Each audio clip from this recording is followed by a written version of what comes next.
Grace Harrison is a founding member and development coordinator at Kitty's Laundrette, which is a worker community cooperative in Liverpool, which provides quality, affordable and ecological laundry services to their local community, whilst utilising the warm, accessible interior for a variety of creative and social activities. So Grace, who is actually in the laundrette today, is going to give us a bit of a tour and tell us about the project. Hello. Yeah, so I'm in the laundrette currently, covering a shift for one of my colleagues. So if you can hear washing machines and stuff going in the background, that's why.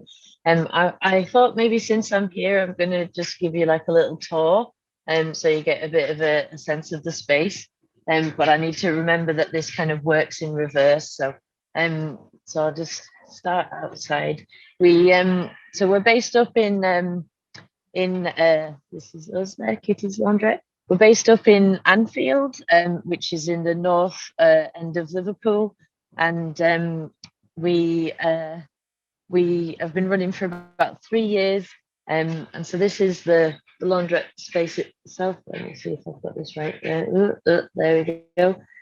So as you can see, we've got like a bank of machines down one side, and sort of cozy benches and seating area and things like that.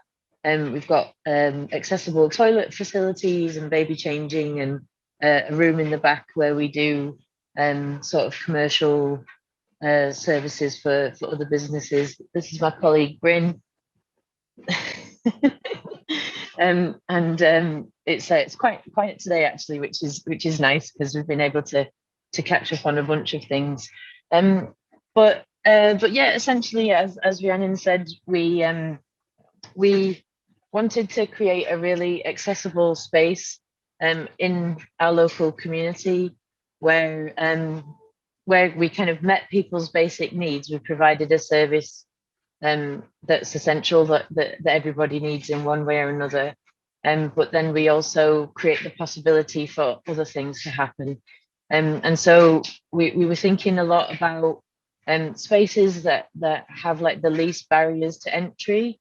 And one of the things that we were kind of, because we were doing quite a lot of sort of like activism stuff and creative and social activities, and we were using other people's spaces, but often through that we were learning about the barriers that exist in those spaces, you know, whether it's kind of like the social cultural barriers that might stop someone from entering and then accessing, even if you're putting on a free event, you know, what things might get in the way, whether that's needing bus fare to get into the city centre, or whether it's about is it a space that serves alcohol and does that exclude certain people from feeling they can come and watch a film there, or and so we were asking ourselves lots of questions about this. But also, I guess, very much as Rhiannon touched on before, we were asking a lot of questions about how do we sustain this work? You know, how do we live our values under capitalism? You know, how do we make money to live and do the things that we wanted to do for our community? So there was kind of like a broad set of questions, and you know, we were thinking about things like, yeah, like community centres and the amazing work that they do, but also asking like, yeah, who feels excluded from those, and if you're maybe a newly arrived person, you know, you might really benefit from some of the services that community centre is offering, but whether you see, you know, whether you're going to be able to identify with that yourself as part of that community and feel able to cross the threshold. And so for us, the laundrette is about everybody's got to wash their clothes. Pretty much everyone can guess what it is, and everyone can come in, and then it's about the conversations and stuff like that emerge out of there. So when people come in, we offer them a cup of tea. You know, we find out, oh, whereabouts do you live? You know, find some things out about them. You know, sometimes that might take seeing someone over, you know, several weeks before that relationship is there. But you know, we really get to know a lot of people in our neighbourhood, and we do find that a lot of people use us for really different reasons. You know, some people have washing machines, but maybe they're experiencing loneliness or there are other kind of social issues. We also do have a lot of people who don't have washing machines, people who've, maybe just moved into new social housing. Often social housing doesn't have any white goods. So you've just moved into a new house and you have to buy a cooker, a fridge, a washing machine. And that's really expensive for many people. So we have people who might use us quite intensely for 3 months or 6 months or something whilst they're getting on their feet, saving up for a machine. It's really nice. We get to meet a lot of people in the neighbourhood. And Rhiannon, I'm trying to remember what exactly I'm supposed to be talking about, because my brain is in like 3 places. But yeah, maybe you could tell us a bit more about like how, I don't know, financially how the business got started, or how many people you employ now, and also the kind of like other social projects and activities you do, and any advice you'd give to anyone else wanting to set up a sustainable business as well. Yeah. So we were asking all these questions and thinking about how can we work, how can we live our values, how can we create something of meaning with our time and in our community.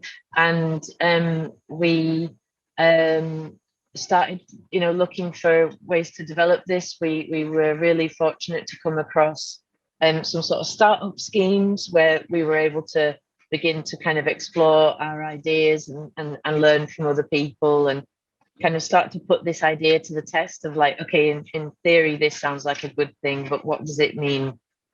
How do you run a business? How do you generate the money that's needed to start something like this?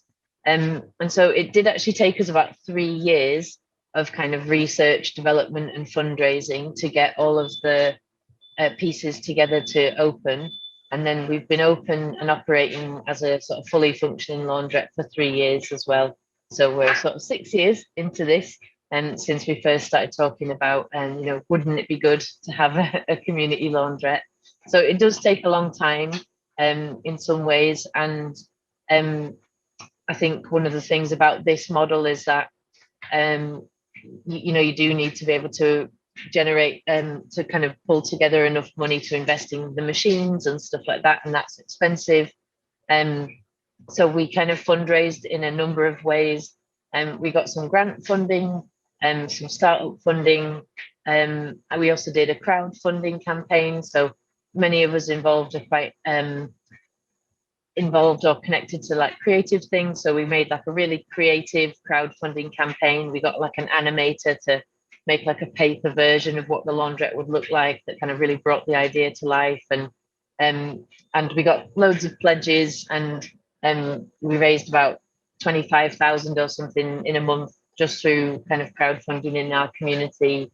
And that was also really great, because that also demonstrated to other funders that people really wanted this project, and that kind of then unlocked larger investment from other funders. And because we had that kind of, sort of community buy-in, we did a lot of engagement work in those first 3 years, talking with neighbours, collecting research about what this could look like, why would it matter to people, what would they want it to do and offer, and all these kinds of things.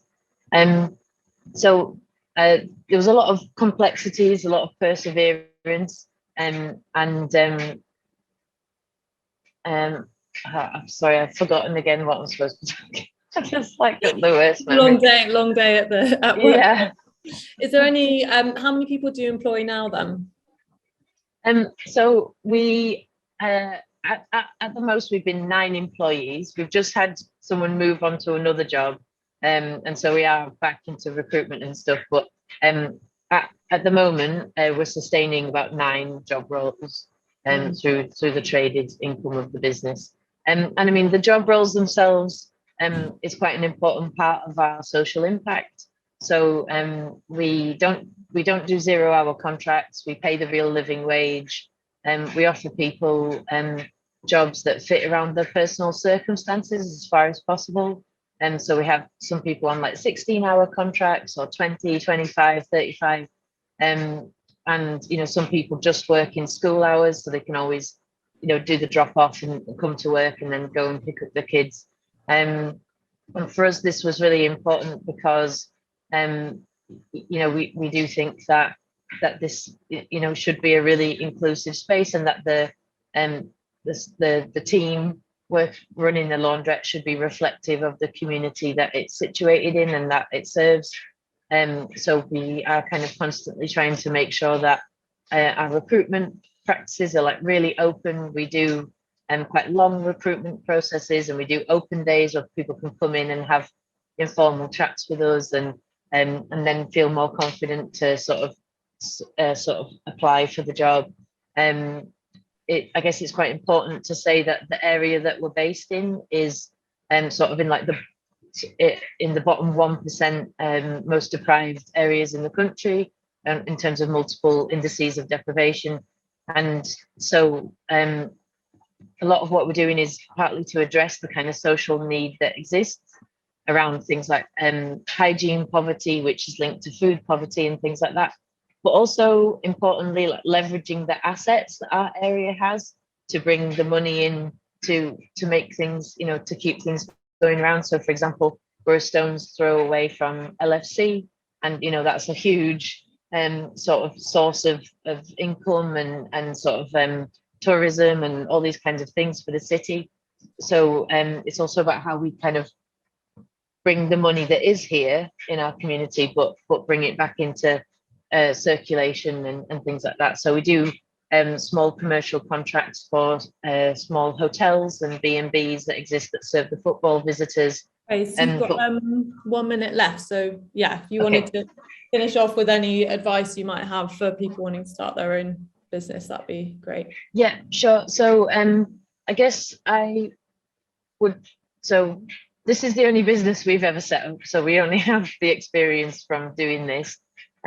But I guess what I always think is that you just kind of try and talk to as many people as possible about what you're trying to do, because there's so much knowledge and support for these things out there, and it's almost I often felt like it was about collecting all of that and just bringing it together, and everybody we spoke to would say, okay, then if you speak to that person, they'll be able to help you with that thing. And for us, that was really important in terms of building all the knowledge and sort of skill set that we needed. But it was also that base, that foundation of support and goodwill towards the business. So, you know, before we'd even opened, people were constantly asking us, when are you going to open this community laundrette? Because we talked to so many people about it. So we had this like ready-made customer base as soon as we opened, and everybody's putting everybody in touch with people. And so in my mind, it's just about kind of perseverance and about sort of like socializing your idea amongst your community and everybody who could be possibly want to be involved, and sort of build that like groundswell of support. And it also means that when you hit challenges, you've got like this big network of people that you can go to and say, oh, we're really struggling with this. Can anybody help us? And a lot of people, you know, they feel part of the success of it as well. So when it's doing good, you know, that kind of lifts everybody and brings everybody along. And I think we all need like positive stories of success and of kind of the good things happening. So I think people build something that people want to be part of, because it's got that kind of good energy and stuff like that. Yeah. Right. Thank you so much, Grace. Thank you for sharing and for showing us around, and yeah, really inspiring example of kind of really reaching out and engaging and building the business with the community. I think that's like a really, really important approach to be outlined there.